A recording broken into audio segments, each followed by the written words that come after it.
Well, hello. Jim Howard here in Fort Worth, Texas. Today's date, it's April the 13th of 2021. I've been messing with, whoops, gotta see which camera gives you the best view. This one.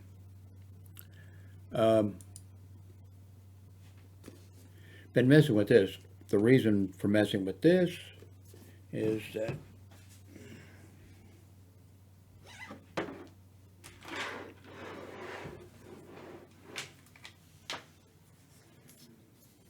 this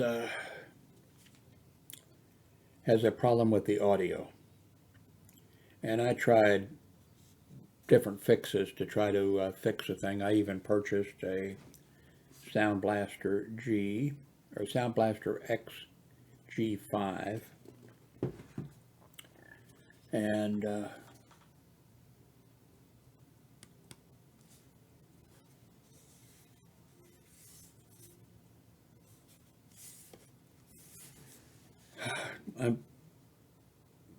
I'm using my Dell computer. I'm not using this right now. I think I'm going to go ahead and make out a return on this, get my money back on this. Everything's great with this. I like it, except for the sound problem. And living next to an air base does not help with the audio.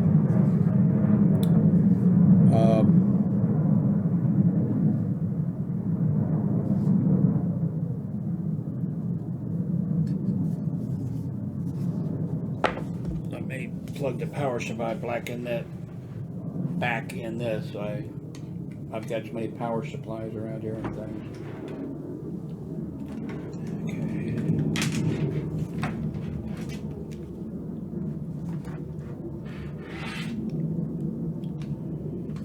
There's already a headset over there. This is 3 right here that I mess with. So I don't think I'm going to try another day with the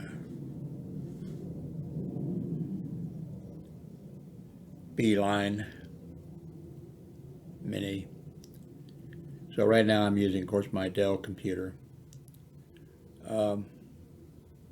And I'm going to leave the Sound Blaster hooked up.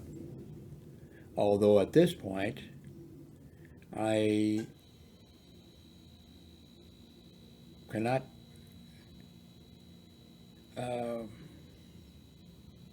get it to work with mic input on it. Now I can listen to my audio, using the controls on the Sound Blaster. But so far as, and I don't know how to plug in the cable for the external mic to get it to take effect. Nothing wrong with the Sound Blaster. That's something I don't, So you're going to probably, I've made a couple of short little videos, and that'll be at the end of this, so don't hit the mouse or don't disconnect, or, well, do what you want to do,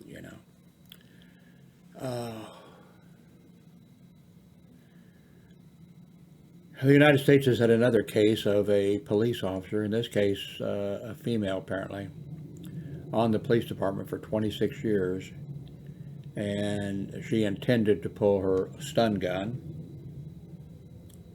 to stun a person who I guess was resisting, and instead she pulled her firearm, her real firearm, and shot and killed him.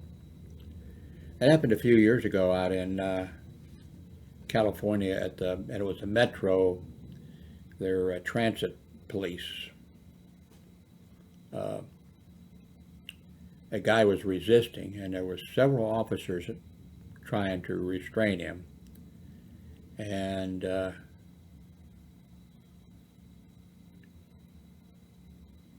So they're fighting, they're fighting with him. And of course, there was enough of them, they had him down, and he wasn't going to go anyplace. But just about every time I had to arrest somebody and restrain them, working hospital security, the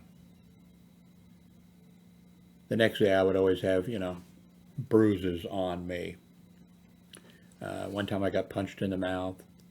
One time I had a prostitute drug addict, take a very good bite on my arm. What else? So, when somebody's resisting, but anyway, in California, the same thing happened. The extra person who was there, I guess, probably there was too many law enforcement officers to all get their hands on this person. And that person intended to pull out his taser. And I think in the audio, maybe if I remember correctly, he was even saying, stop resisting, or I'll taser you or something. And of course, the person is still fighting. And he ended up pulling out his handgun and shooting the guy and killing the guy. So, in case you're wondering, well, I guess I can't speak for police departments nationwide. Hospital security that I did for 30 years, we never carried a taser. I'm sure that the police department trains, the taser to be on the other side of, if you're right-handed or left-handed or whatever, to be away from your gun. But in the heat of battle, and maybe, now this lady who did this was a 26-year veteran of the police department. I don't know on the other case how long that, I could see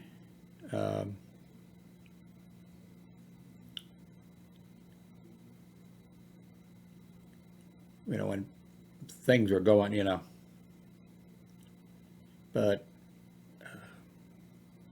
anyway, she resigned. So 26 years, I'm sure she'll get a pension, and which she should get, but she should never work as a police officer, security officer, or what other type, here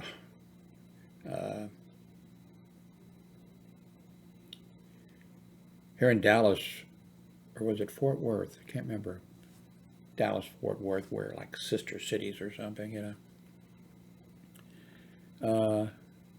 a security officer went to her apartment building after work and parked in the parking garage. I'm not sure if she parked on the correct level that she normally parked on or not, but then she went in and she was on the wrong floor. I mean, all the apartments and things looked the same.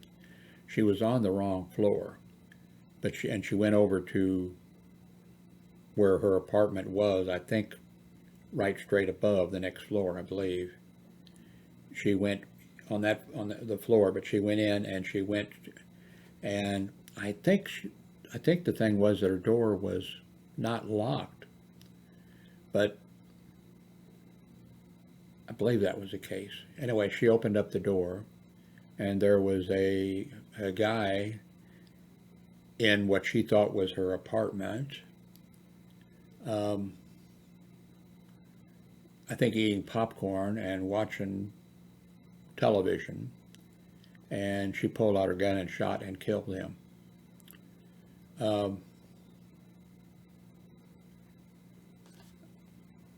I share this apartment with my grown son and my ex-wife, and this is one of the things she mentions this thing because I guess it was local, but also because she just obsesses with certain things. And she was like, oh, how could that woman make that mistake, And I've worked like, a 24-hour shift before. And a lot of these police officers, will work their 8-hour or maybe a 12-hour shift.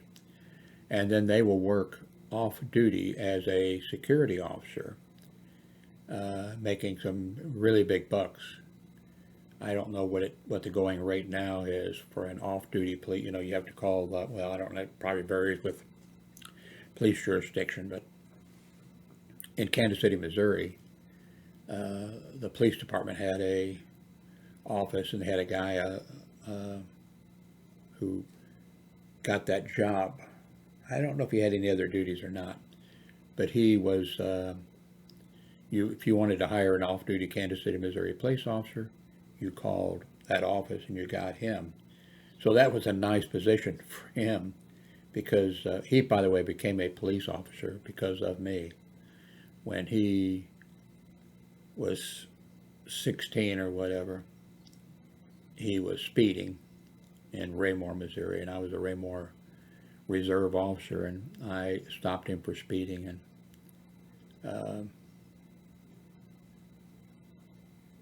I didn't know. I mean, I stopped him and I gave him just a warning, and I forgot about him, and what would have been 10, 15 years later, whatever,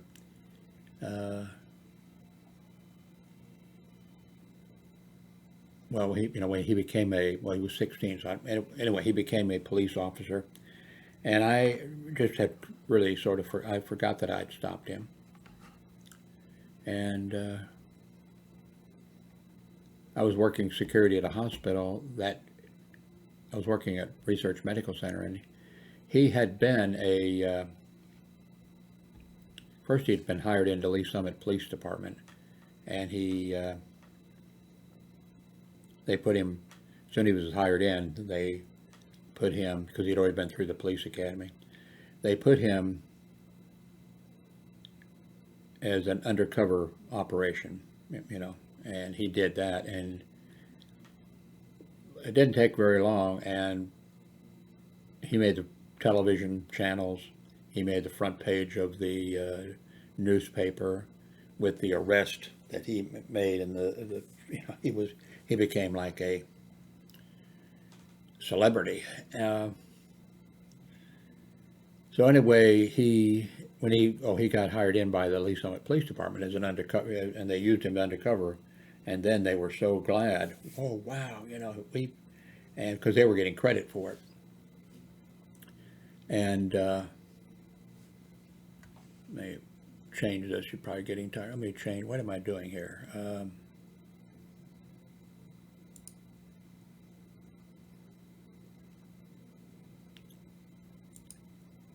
No, that was right. I had it, okay. There we go, okay. I thought you were seeing what I'm seeing on my screen. So he was hired, so the Lee Summit Police Department, and the chief was so happy and everything. Wow, we made the front, made the front page, we made the news, and, but immediately this guy this officer, he had the City, Missouri Police Department, and then when they opened up the paper, hey, didn't this guy, and they called him and said, and he said yes, he'd take it, and Lee Summit Police, the chief of police was not happy, but so he went to work for Kansas City, Missouri Police Department. He was patrolling for a while, one of the district cars, and then he became a motorcycle officer, and then he had an accident where he had to be admitted to the hospital research, where I worked hospital security for. He was hurt pretty bad, but not, he could still be a police officer and what have you, but police officers all the time were pulling up there, and going in and visiting him, and there was like 25 security officers who worked there, different shifts, of course. They were going up and visiting, I had a couple security officers, have you been up to visit the Kansas City? I said, no, I'm not going to be bothering somebody who's, he has people, I'm sure, coming all the time, and probably all he wants to do is just be left alone. And probably doesn't want him visiting while he's, urinating in a urinal,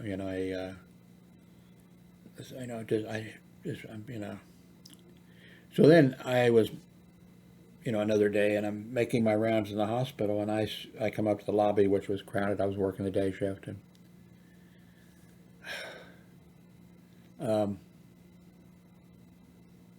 I saw the police officer there, down in the lobby checking out, and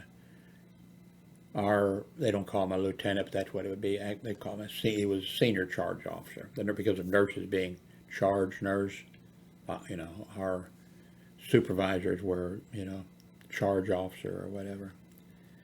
Anyway, this guy was, he was, wasn't the director of security, but he was like a lieutenant. And he didn't like me. Well, he didn't like me because the director of security didn't like me. But he wouldn't have liked me anyway. And he was there talking to him. And I'm making my rounds, 7 floors of a hospital, and I was for 2 hours assigned inside, And so I saw Charlie there with him, with the police officer. And I thought, I got to get the hell out of here. And then, because I knew what was going to happen. And then, Charlie, Jim. And no, Jim, no. And Charlie comes over, Jim, this is so-and-so, Kansas City, Missouri police officer. Did you go up and see him? And I said, no, I didn't. Well, come on over and I'll introduce you. And I said, no, Charlie, let me make my rounds. No, Jim, come on over. I said, come on over. So I went on over.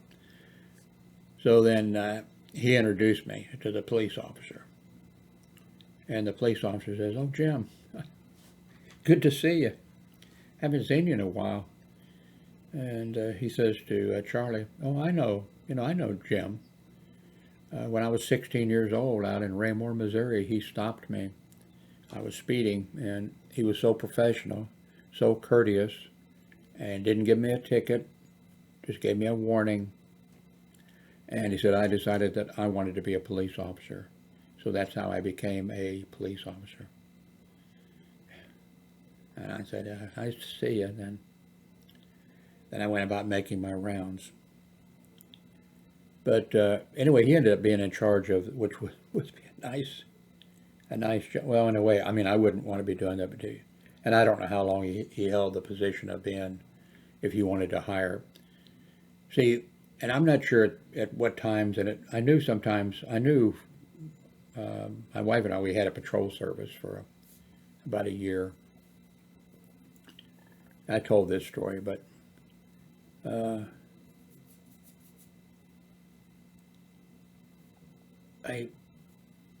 you could get a security officer. Well, not from my patrols. I had one guy. Well, I had one guy, and then another. I never had more than one.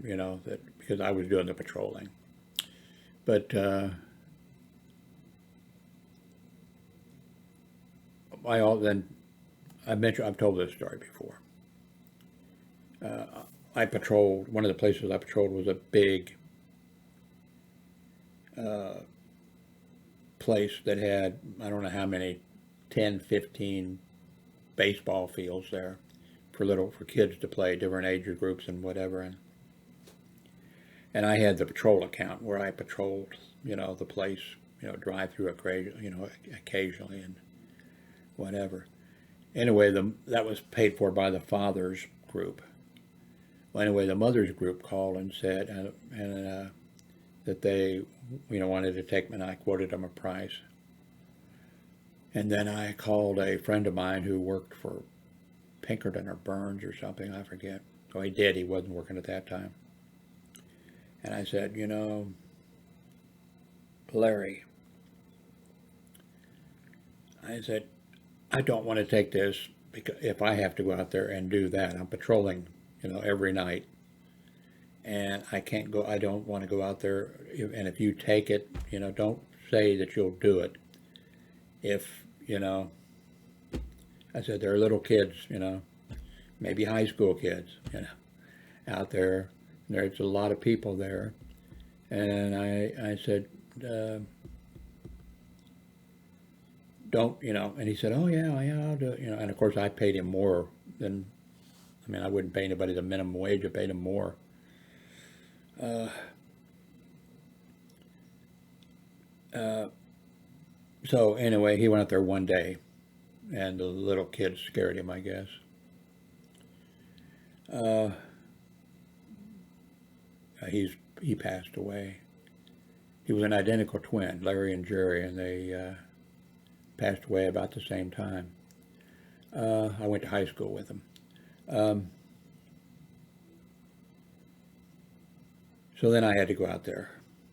And so I was out there, I think, a week or less. And then a mother came over, and that boy over there, he pushed my son. My son was sitting up on the trash container, and he pushed him off the trash container. And I said, ma'am, I'm not out here to be a babysitter. There's coaches, there's all types of people out here. There's parents. There's a lot of people out here, and you have to take care of your kids. I'm out here to make sure that nobody grabs somebody going to a car. I'm here to make sure nobody holds up the concession stand. I'm not out here to be a babysitter.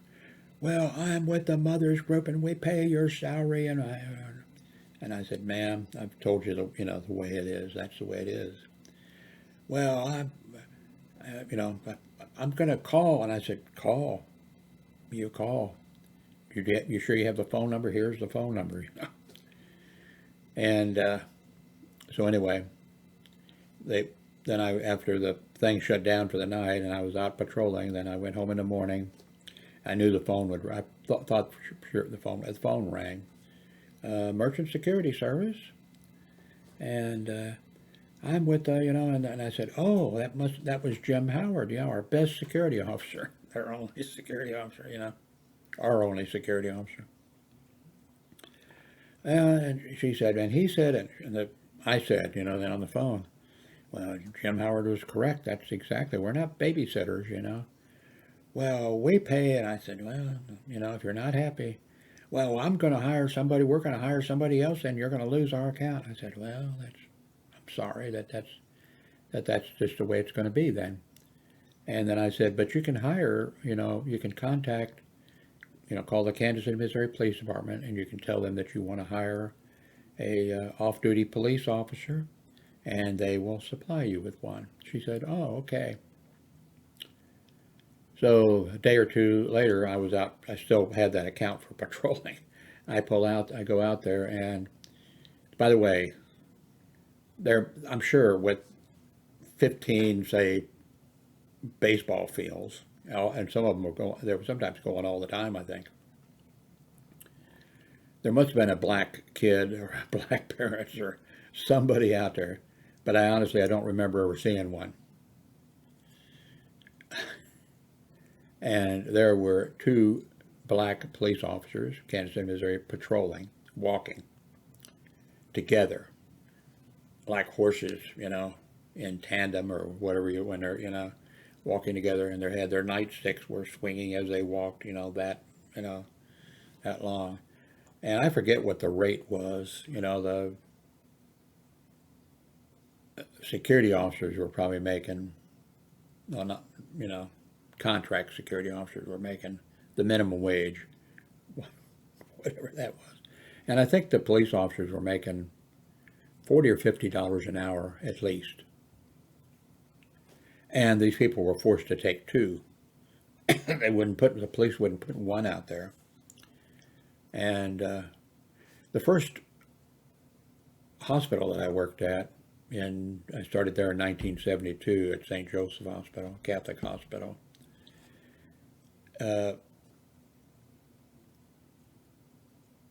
They they started out, I think, when they were around for like 100 years or whatever. Not at that location, but the nuns came from, I don't know, Europe or something.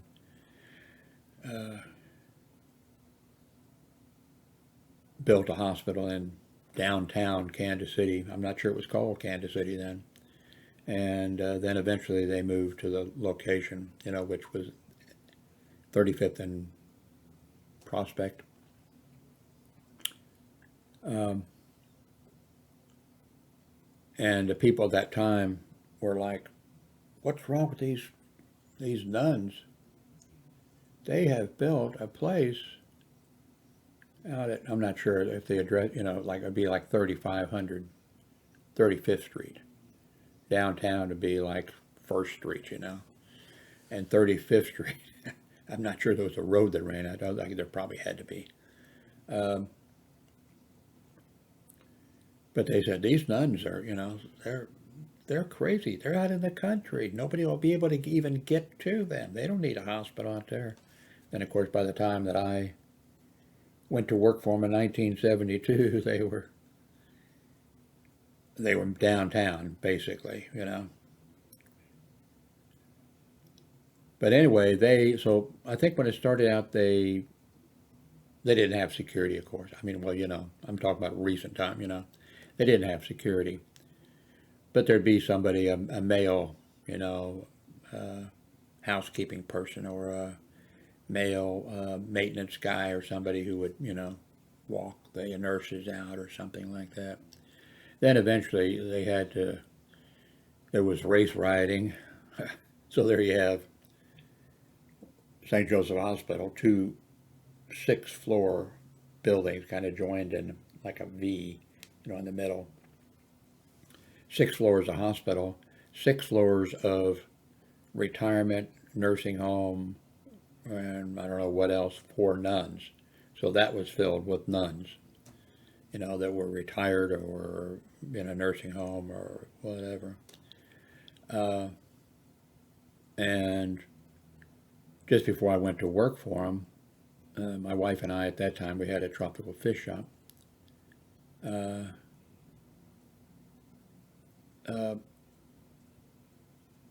Well, after the tropical fish shop, we had the patrol service. But then, okay, anyway, but so St. Joe Hospital, then they had gone to Pinkerton contract, and that didn't work out. Most of the hospitals in Kansas City, got used Pinkerton contract security, and it didn't work out for hospitals. I mean, they did it. Some of them they did it for a long time, but it didn't work out. So it didn't work out. So the nuns, contacted the Kansas City, Missouri Police Department. Somebody probably told them, and let me see which video you're watching. Okay, let me give you a little change here. So the nuns, contacted the police department, and now when I went to work at St. Joe Hospital, we had the minimum you could have in order to, it didn't really, it was a bad neighborhood, it was the worst in the neighborhood. Well, the 4 years or so that I was there, out of 10 security officers who worked there, we had 2 that were shot. Dan was shot, permanently disabled, and then John Galegas was shot and killed. Now, he managed to shoot the guy that shot him. They both shot each other at the same time. But when John hit the ground, he was dead. I've told that story, so I'm not going to go into, but anyway. So, but before that, the nuns, before they hired their own security, they contacted so there was, remember, okay, 10 security officers working there total, So the nuns, contacted the police department, and the police department said, "Oh yes, yeah, okay, well, we're not going to, no, you'll have to have more than 10." Actually, they would have been because they were doing a contract. It would have been like for that parking lot for sure where the shooting took place, and the emergency room. Well, probably for all. The police department said, well, you'll need, not 10. You're going to need 20 security, 20 off-duty, police and the nuns, because the nuns really. It was a great hospital, and it was because of the nuns. I've talked about this before. The pharmacy, the person in charge of the pharmacist who was in charge of the pharmacy was a nun and a pharmacist. The emergency room ER, the person in charge of that was a nun, an RN, and it was that way throughout. So it was great for great for me, great for security. Now it may be great for the other security because I wasn't afraid to, go in and handle a situation, go in and tell whoever was, except the nun in charge of the pharmacy scared the fucking hell out of me. She wouldn't allow the hold up alarm to be pushed all the time that I was there. Only once, and that was accidentally, was if the alarm set off. She told the people that worked there, you don't set off the alarm because security will come and the police will come, and anyway. But other than that, it was pretty easy to get things done, and I enjoyed working there. Everybody appreciated security because of the neighborhood. So how did I get on this subject? Oh, I don't know. Anyway, I don't remember what they were. Anyway, yeah, I just remembered this. So,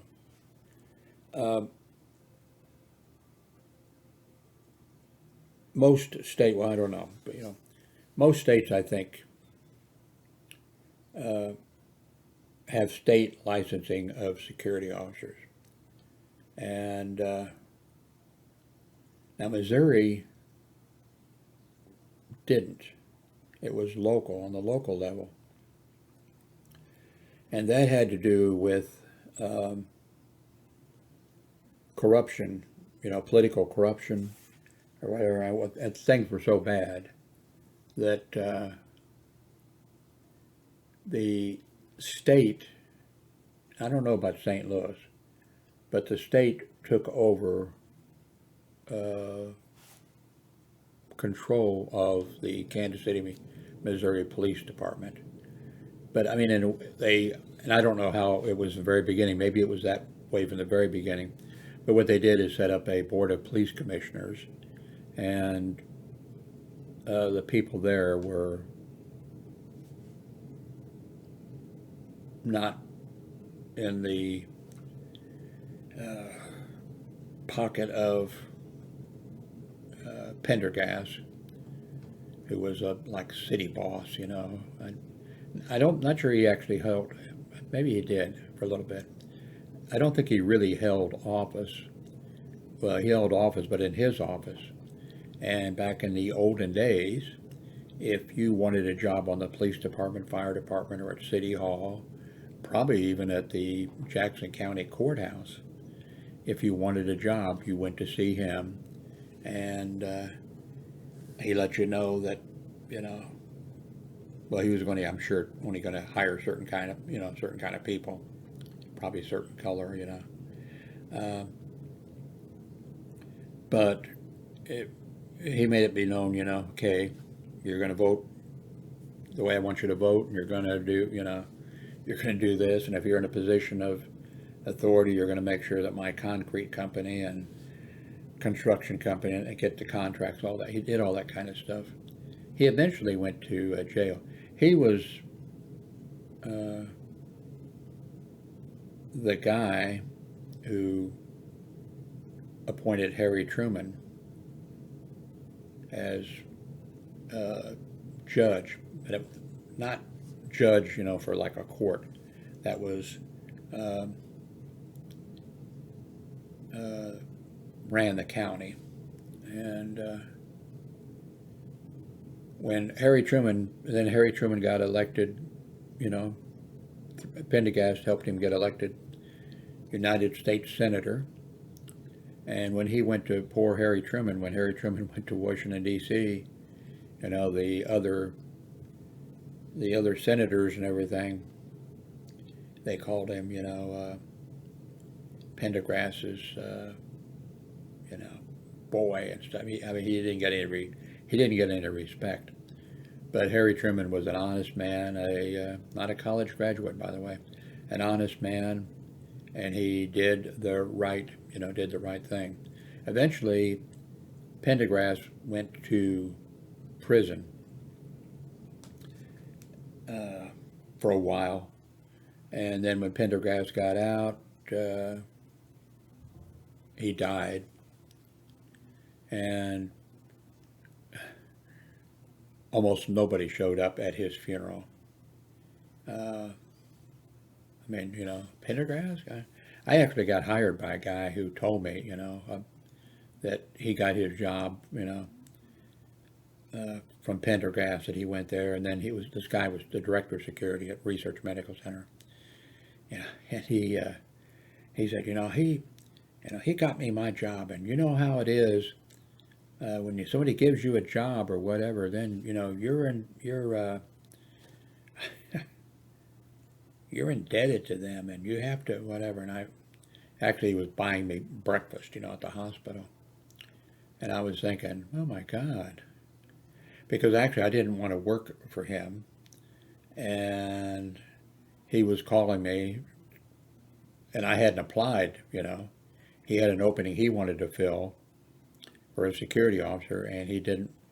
If he had to find somebody who was qualified, and I was qualified. I had the credentials that you know, and otherwise he would have ended up having to hire the husband of one of the directors of nursing at the hospital, and he didn't want to hire that because he kept everything secret. He kept stuff even secret from us, the security officers. I mean, it was just unbelievable. But he was telling me, and I'm sitting there thinking, you know, if you think I owe you something, that's what I'm saying. And I'm thinking there, you know, hey, you called and begged and cried for me to come. That's what I was thinking, you know. But I've mentioned that before. I think what happened, I think in his desk drawer he had maybe 2 envelopes or something, or a list, and one must have been to hire, and the other must have been never hire this person, and I was on the never hire list, probably the only one on there, and he must have, because as soon as I started in fact, I'm sure that breakfast thing, that he was buying me breakfast or whatever, I think he realized he made a mistake. If he'd have just told me, because I didn't want to actually come to work there, if he'd have just told me, you know, I made a mistake, you know, you were on my do not hire list and I hired you, I would have said, well, fine, I'll go right down to Human Resources right now, and I'll turn in a resignation, I'll give 2 weeks notice, you know, and I'd have been, you know, but instead I ended up, Lordy, Lordy, help me. But, oh, what I want to get at, Pendergast's funeral, just about nobody showed up except the President of the United States, Harry S. Truman. He went. Advisors and people told him, don't go. Pendergast, you know, was a city boss. He went to prison, you know, whatever. Harry Truman showed up. Great man, great president. Anyway, I guess this tested out the audio. I guess I got to, this, we got so much junk. I mean, I got so much junk. I got to bring a printer in here that's in the other room, set it up, and then I'm going return, log into Amazon and return this. I really wish that there wasn't the problem with the audio. I'm almost tempted to hook it up again today and try to mess with it again. I really don't want to return it, but it's not, it's broke. And I'm not sure that there's a good way to fix it. I thought that this might fix it. I think it did maybe fix it, but then problems in River City. Anyway, thank you very much for watching.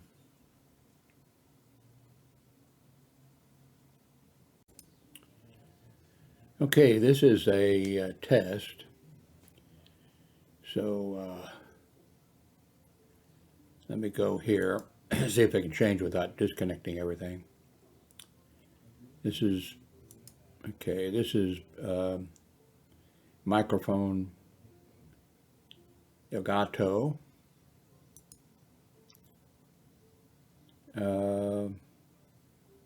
That's the Wave 3. Okay, this is the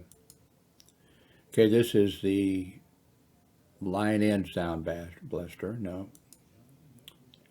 Okay, here is the external sound blaster, and I don't see the dial moving here.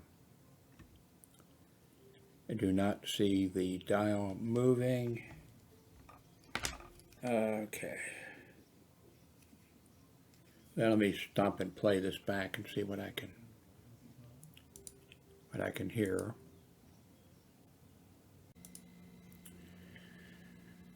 Okay, testing 1 2 3 4 5 5 4 3 2 1. Testing.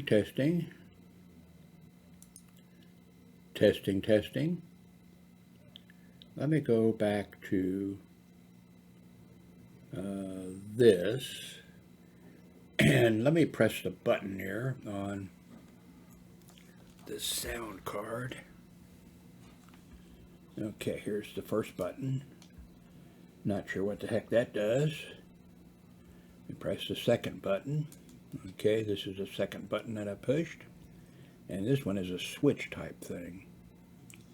Let me push that back and testing 1 2 3 4 5. Now I'm going to unpush this one that locks over, and I'm going to go back to the first one. I'm on the second one now. I'm going to go back to the first one. There we go. Now let's see what that sounds like.